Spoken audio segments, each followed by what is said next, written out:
Good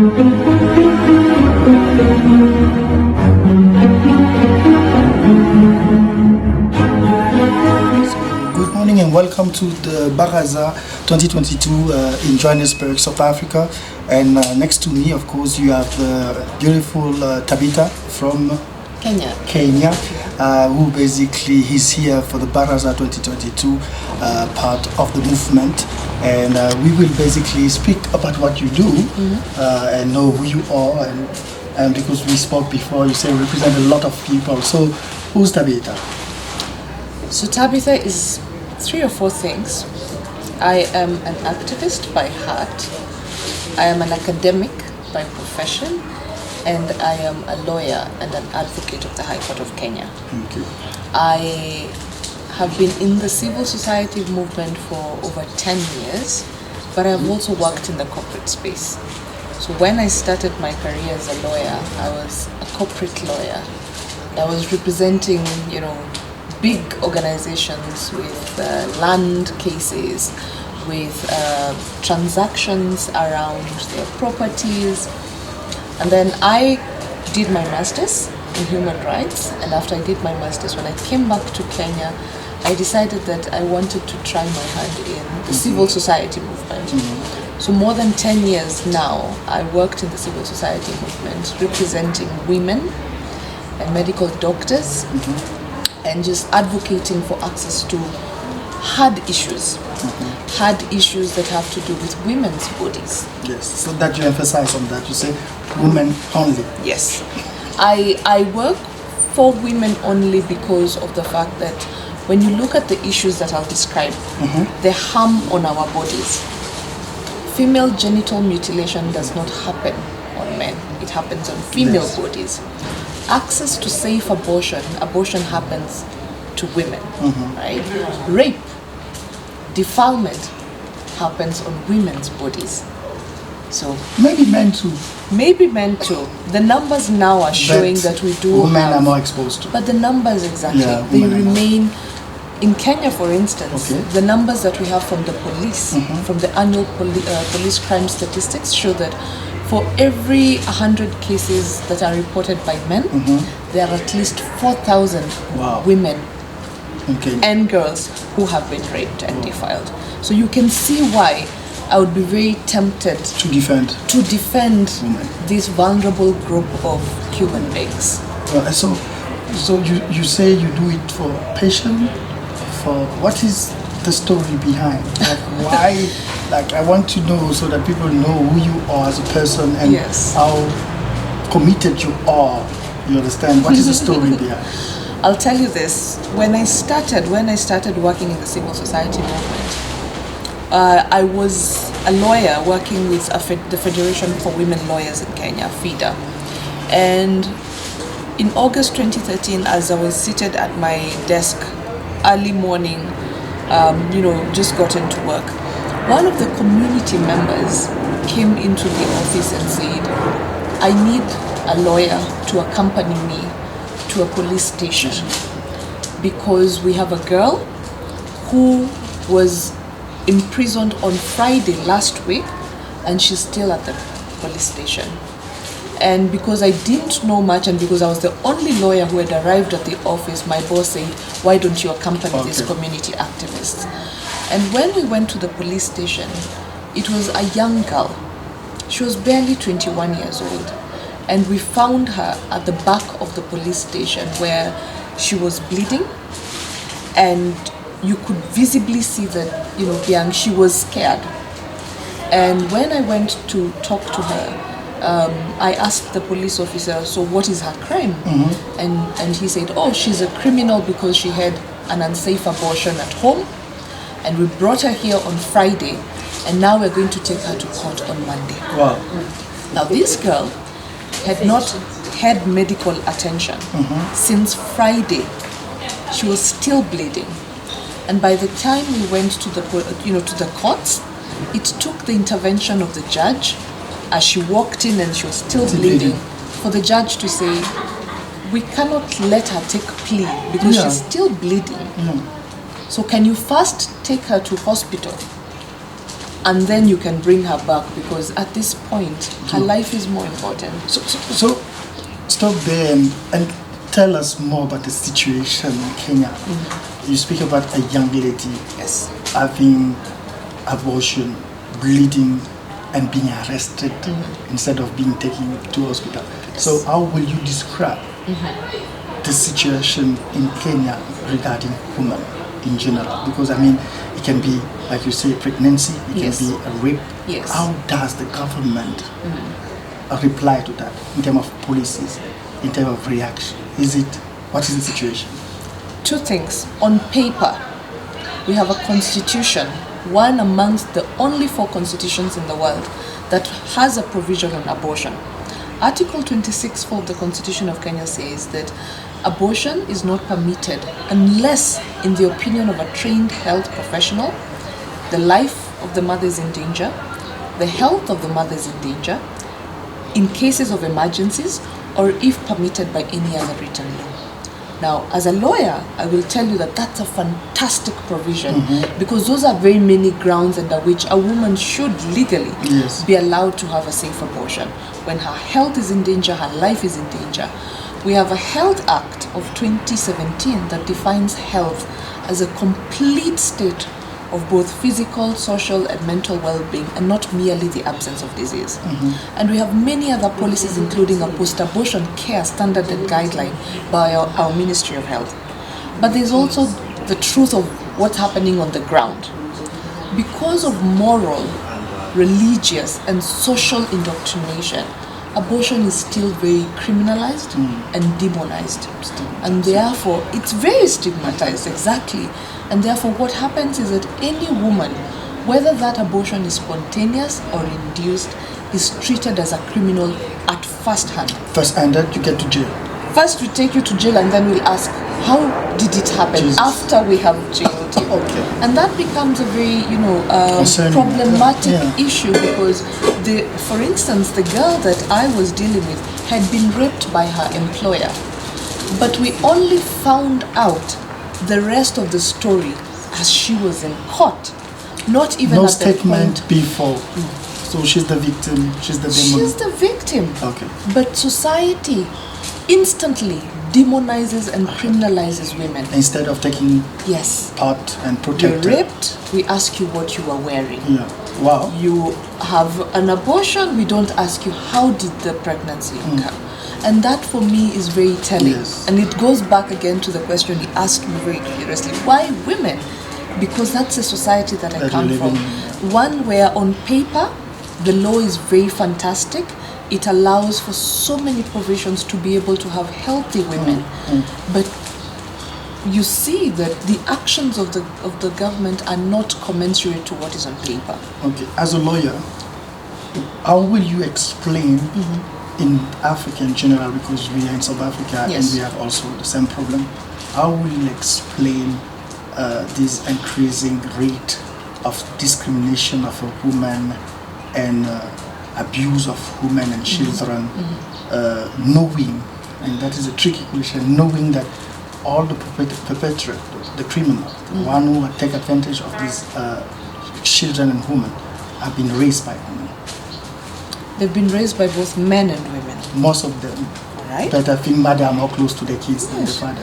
But you have to also realize that beyond the raising that happens in a home state, there's a socialization that happens. Okay. All right? So would you say our Because- society in Africa, Yes. and what is the cause? Why our society moved from a society who venerate and respect women to a society where women is crucified? You've said it perfectly. We need to, and in fact, the Baraza is one of the places where Michael Zulu has just sung a very beautiful song right now around the reason why we need to treat our women as queens, right? Like they should be. Stop treating African women as shit. That's exactly his Exactly. words that he said in the Baraza right now, and I completely agree. And let me also be very clear that it is women in all their diversity. Yes. Whether it is a woman who is a lesbian, we've seen especially here in South Africa, something known as corrective rape, whereby a man rapes you because he's entitled. He thinks he's a god complex that is going to correct you in terms of your sexual orientation. We've seen that the reason and rationale for female genital mutilation is to tone down this horniness that could what possibly is natural. Yes, that is natural, right? Yeah, this horniness that all of a sudden is on a woman. So we want to purify you, we want to sanitize you. And we must, as a clarion call, call upon, number one, government and African leaders, because it starts from the rot starts, you know, the fish, we have a saying that the rot starts from the head. In your language, right? I will try and translate it, but the translation is that the rot, you know, when a fish is rotting, it starts from the head. Yes, right? Yes. As government and as leaders and the heads of states, it starts from how you show us the appointment of women in your cabinet, right? Empowerment of women, the empowerment of the women, how you treat the women who are surrounding you, whether it is your daughters, whether it is your house girl, whether it is your nanny, right? Whether it is in elective positions where you create a conducive environment for the women to vie, yes, right? Exactly. Because we've also said that we want to be treated equally. We just want you to be able to create that conducive platform, environment, yes. create that platform. So leaders must start by that action. We must also remember that, ironically, in Africa, the Maputo Protocol, which is a protocol that is established to advance the rights of women in Africa, is the most liberated and the most progressive law that we have on women's rights in the entire world. Yes. Not in Africa, in the entire world. It actually beats even the Convention on the Elimination of All Forms of Discrimination at the UN level, and it has been rated to be the best.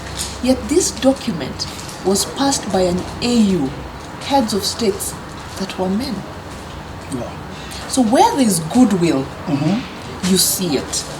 Where these African heads of states who came together and said, we will pass this law for our women. Yes.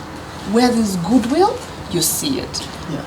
But they say there is no omelette with no breaking there. Yeah. Hey, you have men who's basically growing phenomenon of violence.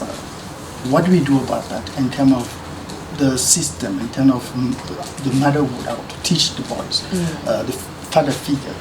Because there's different type of society in South Africa, it's different, different. But at the core of the problem is men. Don't we feel frustration in men? Don't we feel abuse also in somehow of men? And that, of course, you know, when the powerful one is abused, he always retaliates on the weak one, and that is women. So what do you think as a lawyer should also be implemented in terms of redirecting the energy of those men to be a productive man, voting laws and encouraging the empowerment of men?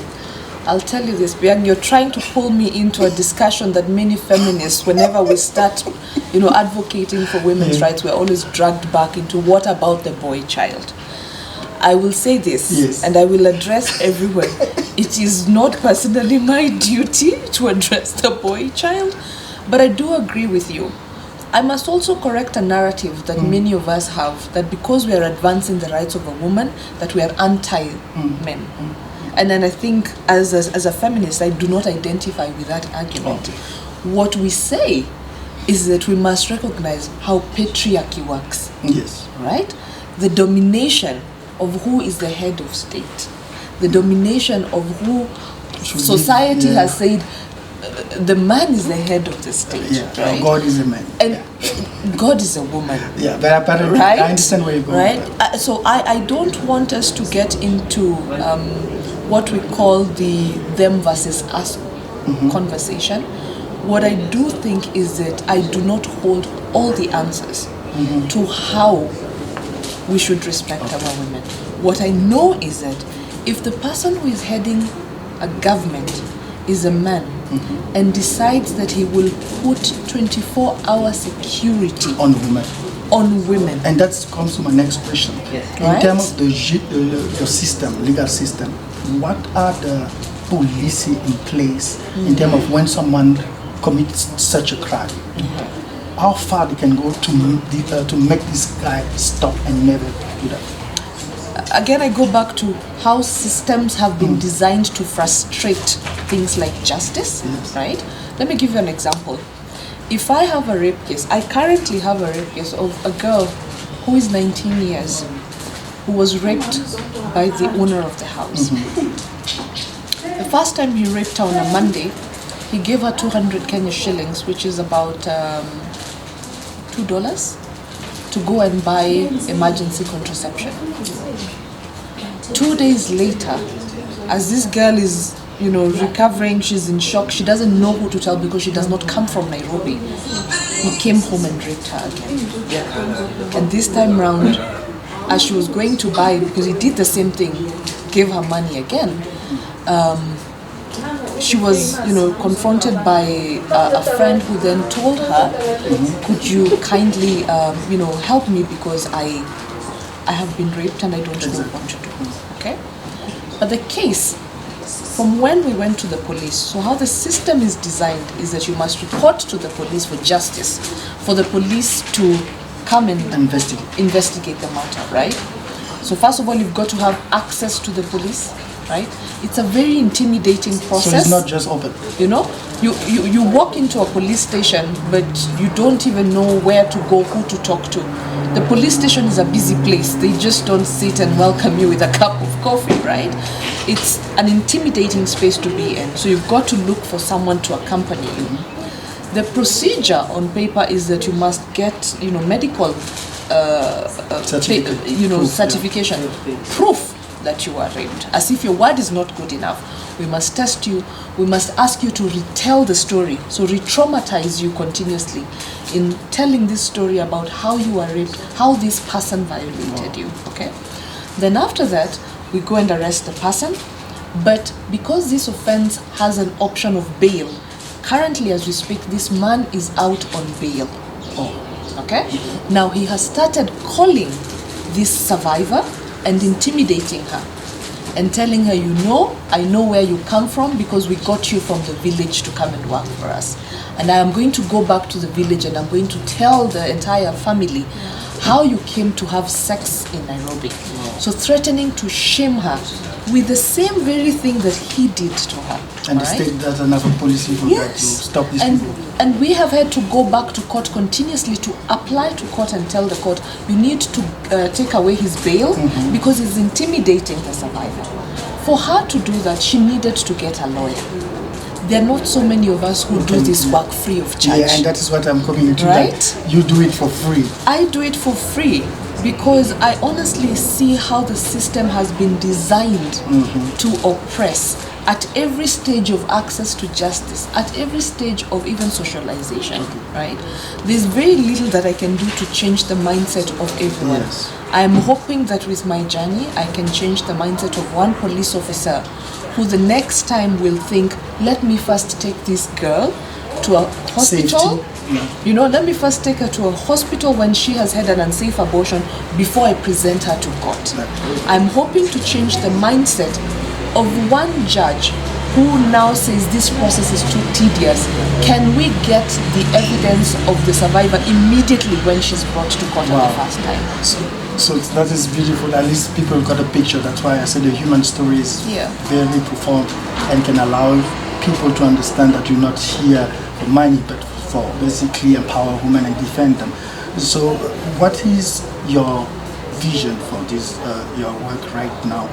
And what will you like to happen in your country in the near future? I do not wish this only for my country because the first thing that I have recognized, having been a global citizen who has lived in Ghana, who has lived in South Africa, in Kenya, is that the challenges that women face could be different, but at the heart of the roots of the problems that we face is, the same.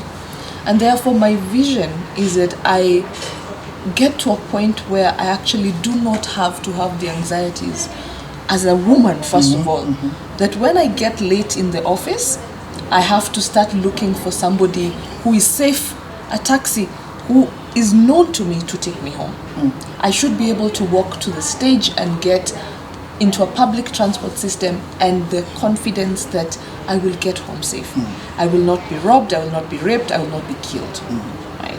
I have a vision that one day I will be in a homestead where I am not guarded, such that if I get into an argument with my partner, I have to walk out because I don't know whether he will kill me. I have a vision of a society where women can be able to choose when to have their children, with whom to have their children, not forced into marriages that are arranged for them, that our children, our girl child will go to school without the fear that at the age of 17, she will be examined by some old man who will say, you're now fit and ripe for marriage. That's the vision that I have. And it's not just for a Kenyan girl, it's for a global woman and African and an African. So to close, thank you for your time. But if people need you, where to contact you? What is the name of your association or your organization? They can reach us through two ways. We have the Coalition for Grassroots Human Rights Defenders, which is led by a fantastic convener known as Rachel Mwikali. If you go on Twitter, if you go on Facebook, you will find us. And as we speak right now, we're live and our contacts are on that space. So you can give us a quick number WhatsApp. You know, WhatsApp is the fastest medium, so that people can just say, oh, that's the number, that's WhatsApp. I do not have it at the back of my head. So we'll put it on the... But you can put our email address and you can be able to put our Facebook page and our Twitter page, which are constantly monitored, right? And for us, we work through referrals, and therefore any person, so long as you are in Kenya, because I do not have the capacity to represent beyond Kenya for now, but for any woman, for now, inshallah, we're going to move bigger, our dreams are bigger. But for any person, especially for women who have any cases on gender-based violence, on access to safe abortion, on rape, on FGM, we are here to provide access to justice for them. Thank you, Tabitha, and I hope that you enjoy the rest of your stay in South Africa and at Baraza. See you next time, Impulse Radio Africa and Amani TV.